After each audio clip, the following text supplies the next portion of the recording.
एक समय की बात है। मीनापुर नामक छोटे से शहर में मनोज नाम का दर्जी रहता था। उसकी पत्नी मंजू, उनका एक बेटा और एक बेटी थी जिसका नाम आकाश और आंचल था। मनोज और उसकी पत्नी दर्जी का काम करते थे। कुछ समय से उनका दर्जी का काम ठप हो गया था, जिसके कारण वे बेहद गरीब हो गए थे। उनके पास कपड़े का केवल एकमात्र आखिरी टुकड़ा ही बचा था। उसे वो सिलकर बेचना था। उनके पास जीवन यापन के लिए कपड़े सिलने का ही एकमात्र सहारा था।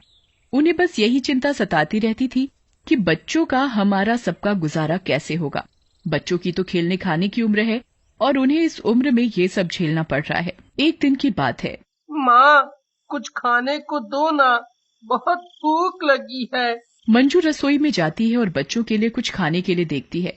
खाना इतना कम था कि आकाश और आंचल का ही पेट बड़ी मुश्किल से भरता। माँ, जल्दी लाओ ना, बहुत जोरों की भूख लगी है। हाँ हाँ, अभी देती हूँ। और मंजू आकाश और आंचल को खाना खाने को देती है। माँ, थोड़ा और खाना दो ना, और भूख लगी है, मेरा पेट ही नहीं भरा। बेटा, आज इतना ही खाना है, खाना खत्म हो गया। आकाश और आंचल दोनों ही थोड़ा खाना खाकर ऐसे ही सो जाते हैं। मंजू मनोज से कहती है, ऐसा कब तक चलेगा? बच्चों के खाने खेलने की उम्र है, बच्चों को इतनी सी उम्र में ये सब झेलना पड़ रहा है। क्या करूं?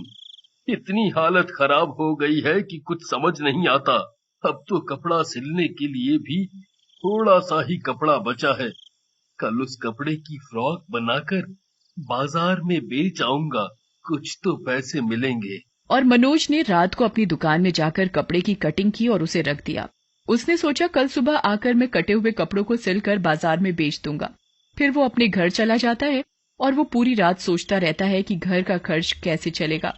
और सोचते सोचते उसे नींद आ जाती है और वो सो जाता है। रात को दो भूत दामू और जामू मनोज की दुकान के आगे से जा रहे होते हैं, तो वो मनोज की दुकान की खिड़की खुली देखकर दुकान में घुस जाते हैं। वो देखते हैं कि दुकान में कटा हुआ कपड़ा रखा है और सिलाई करने का सारा सामान। अरे, ये तो कटा हुआ कपड़ा रखा है। हाँ, क्यों ना हम इसकी फ्रॉक बना दूं। दामू और जामू दोनों भूत कटे हुए कपड़े की फ्रॉक सिलकर रख देते हैं और दोनों भूत सुबह होने से पहले दुकान से चले जाते हैं। अगली सुबह मनोज अपनी दुकान में काम करने के लिए जाता है तो वो देखता है कि जो कपड़ा उसने रात को काट कर सिलने के लिए रखा था, उस कपड़े की तो फ्रॉक बनी हुई रखी है। तभी उसकी दुकान में उसके बच्चे आकाश और आंचल आते हैं और कहते हैं, पापा, स्कूल की फीस देनी है।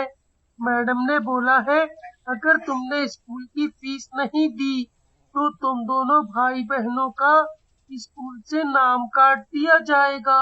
पापा, मेरे स्कूल की ड्रेस फट गई है। मैडम ने बोला है कल नई ड्रेस पहनकर आनी है। ये फटी हुई ड्रेस पहनकर नहीं आनी है। अगर मेरी स्कूल की ड्रेस नहीं आई तो मैं कल स्कूल नहीं जाऊंगी। ठीक है, मैं कल तुम्हें नई ड्रेस दिला दूंगा और तुम्हारी स्कूल की फीस भी दे दूंगा। तभी मनोज का ध्यान उस फ्रॉक पर जाता है जो उसे दुकान में सिली हुई मिली थी। इस फ्रॉक को बाजार में बेचकर कुछ तो पैसे मिलेंगे, जिससे खाने का कुछ सामान तो आएगा। और वो बाजार चला जाता है। बाजार जाकर वो फ्रॉक बेच देता है जिससे उसे अच्छे दाम मिलते हैं। चलो, आज इस फ्रॉक के थोड़े तो ज्यादा पैसे मिले, कम से कम आज बच्चों को भूखों तो नहीं सोना पड़ेगा। मनोज कुछ खाने का सामान खरीदता है और बाकी पैसे का कपड़ा खरीदता है जिसे वो हमेशा की तरह दुकान में जाकर काट कर रख देता है। रात को दोनों भूत दामू और जामू मनोज की दुकान की खिड़की खुली देखते हैं और कहते हैं, अरे, आज फिर दुकान की खिड़की खुली हुई है। ये कहकर वो दोनों दुकान में घुस जाते हैं और वो देखते हैं कि दुकान में कटा हुआ कपड़ा रखा है और सिलाई करने का सारा सामान रखा हुआ है। जामू, देखो ना, यहाँ तो कपड़ा और सिलाई का सारा सामान रखा हुआ है। हाँ, क्यों ना हम इस कपड़े की कमीज बना दें। दामू और जामू कपड़े को सिलकर एक सुंदर सी कमीज बना देते हैं और फिर वो दोनों सुबह होने से पहले दुकान से चले जाते हैं। उनका ये सिलसिला यूं ही चलता रहा।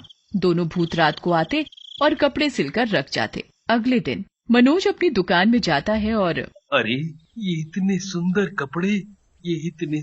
कपड़े किसने सिल दिए? अरे वाह, ये कपड़े तो बहुत ही खूबसूरत हैं। इनकी तो दाम भी बहुत अच्छे मिलेंगे। मैं आज ही इन्हें बाजार में बेच आऊंगा। और मनोज बाजार जाकर कपड़े बेचता है। भैया, ये फ्रॉक कितने की है? 500 रुपए की। भैया ये फ्रॉक मुझे दे दो। जी अभी देता हूँ। और वो औरत मनोज से फ्रॉक खरीद लेती है और उसे फ्रॉक के अच्छे पैसे भी मिल जाते हैं। मनोज उन पैसों से घर का कुछ सामान और कुछ कपड़ा खरीदता है। मंजू लो, ये कुछ खाने का सामान है, कुछ खाने के लिए बना दो। जी अभी बनाती हूँ। और मंजू खाना बनाकर बच्चों और मनोज को खिलाती है। मनोज भी हमेशा की तरह अपनी दुकान में जाकर रात को कपड़े की कटिंग करके रख देता है कि सुबह आकर कपड़ा सिलकर बेचूंगा, और वो अपने घर चला जाता है। और रात को दामू और जामू फिर मनोज की दुकान के आगे से जा रहे होते हैं। वो दुकान की खिड़की खुली देखते हैं तो दोनों दुकान के अंदर चले जाते हैं। देखो ना दामू, आज भी कटा हुआ कपड़ा रखा है। क्यों ना इसकी पैंट कमीज बना दे। दामू और जामू दोनों कटे हुए कपड़े की पैंट कमीज सिलकर रख देते हैं। और अगले अरे मैंने तो सिर्फ कपड़े को काट कर रखा था, पर कमीज कैसे सिल गई? पर ये कपड़े सिले बहुत सुंदर हैं। हाँ वाकई में बहुत ही खूबसूरत हैं। इनके तो बाजार में दाम भी अच्छे मिलेंगे। मनोज पैंट कमीज को लेकर बाजार में बेचने चला जाता है, जहां उसे पैंट कमीज के और दिन से ज्यादा पैसे मिलते हैं। मनोज उन पैसों से घर का राशन का सामान और बच्चों के लिए मिठाई और बेचने के लिए कपड़ा खरीदता है। आज मनोज दुगना कपड़ा खरीदता है और घर पहुंचकर मंजू राशन है और बच्चों के लिए मिठाई। मिठाई? पापा आज तो हमारे लिए मिठाई लाए हैं, आज तो मजा आ गया। और मंजू भी बहुत खुश होती है। क्या बात है, आज तो आप घर के लिए खाने पीने का सामान और बच्चों के लिए मिठाई लाए हो। हाँ आज उन कपड़ों के सही दाम मिल गए थे, वो कपड़े थे ही इतने सुंदर। अच्छा मैं दुकान जाकर सुबह के लिए कपड़ा काट के रखाता हूँ।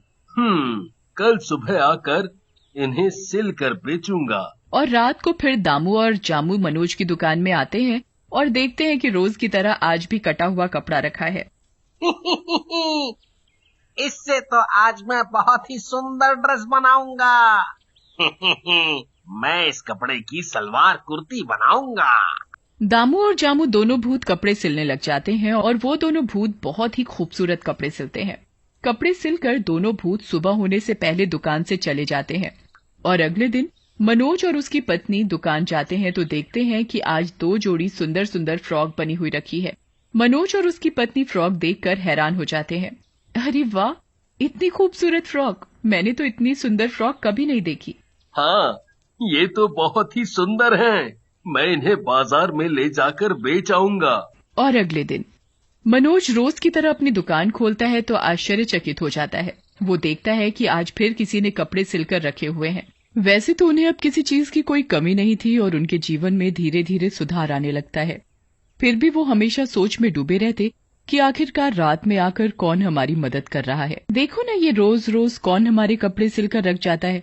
हमें रात को दुकान में आकर पता लगाना पड़ेगा कि कौन हमारी मदद कर रहा है। तुम सही कह रही हो, हमें आज ही रात को पता लगाना पड़ेगा। और हमेशा की तरह रात को कपड़ा काट कर दुकान में रख देता है और मनोज और उसकी पत्नी एक अलमारी में छिपकर बैठ जाते हैं। तभी वो देखते हैं कि दुकान की खिड़की से 2 भूत अंदर आते हैं। मनोज और मंजू पहले तो भूत को देखकर डर जाते हैं और दोनों अलमारी में बैठे चुपचाप देखते रहते हैं। तभी दामू और जामू कहते हैं, देखो आज तो और दिनों से भी ज्यादा कपड़ा रखा है। हाँ आज तो और दिनों से भी ज्यादा कपड़ा रखा हुआ है। मैं आज इस कपड़े से बहुत ही सुंदर शादी का जोड़ा बनाऊंगा, लोग देखते ही रह जाएंगे। मैं इस कपड़े से शादी की ओढ़नी बनाऊंगा। और दोनों भूत अपना अपना काम करने में लग जाते हैं। दामू और जामू दोनों अपना अपना काम करके सुबह होने से पहले चले जाते हैं। अच्छा तो ये दोनों भूत इतने दिनों से हमारी मदद कर रहे थे। इन दोनों भूतों ने तो हमारी बहुत मदद की है। आज हमें इन दोनों भूतों की वजह से किसी भी चीज की कोई कमी नहीं है। हमें पैसे की भी दिक्कत नहीं है। अब हम आराम से अपनी जिंदगी गुजार रहे हैं। हमें भी इनके लिए कुछ न कुछ करना चाहिए। मंजू तुम बिल्कुल सही कह रही हो। अब हम इनसे कोई कपड़ा नहीं सिलवाएंगे और ना ही रात को दुकान में कपड़ा काट कर रखेंगे। इन्होंने हमारे लिए इतना कुछ किया है, हमें भी इनके लिए कुछ न कुछ करना चाहिए। मैं कल रात को इनके लिए अच्छा अच्छा पकवान बनाऊंगी। और मैं इन दोनों भूतों के लिए सुंदर सुंदर कपड़े बनाऊंगा। अगले दिन मंजू मनोज से कहती है, आज बहुत काम करना है मुझे। उन दोनों भूतों के लिए अच्छा अच्छा खाना बनाना है और उनके लिए स्वादिष्ट स्वादिष्ट मिठाई बनानी है। हाँ, और मुझे भी दोनों भूतों के लिए सुंदर सुंदर कपड़े बनाने हैं। मैं उनके लिए शेरवानी बनाऊंगा। हमें ये काम रात होने से पहले ही करना पड़ेगा। जी तुम सही कह रहे हो, बहुत काम है। मंजू और मनोज दोनों अपने अपने काम में लग जाते हैं और रात होने से पहले मनोज शेरवानी सिलकर रख देता है और मंजू भी पकवान और मिठाई बनाकर दुकान में रख देती है। मनोज और मंजू दोनों अलमारी में छिपकर बैठ जाते हैं तो देखते हैं कि दुकान की खिड़की से दोनों भूत अंदर आते हैं। अरे, आज तो सिलने के लिए कपड़ा ही नहीं है। अरे हाँ, आज तो कपड़ा नहीं रखा हुआ है। और ये क्या, शेरवानी? अरे, यहाँ तो देखो, इतना सारा खाना, और ये क्या, मिठाई। अरे वाह वाह वाह वाह वाह। दामू और जामू दोनों भूत कपड़े पहनकर बड़े खुश होते हैं और दोनों पेट भर खाना खाते हैं। अच्छा काम करने और उनकी मदद करने की वजह से मुक्ति मिल जाती है।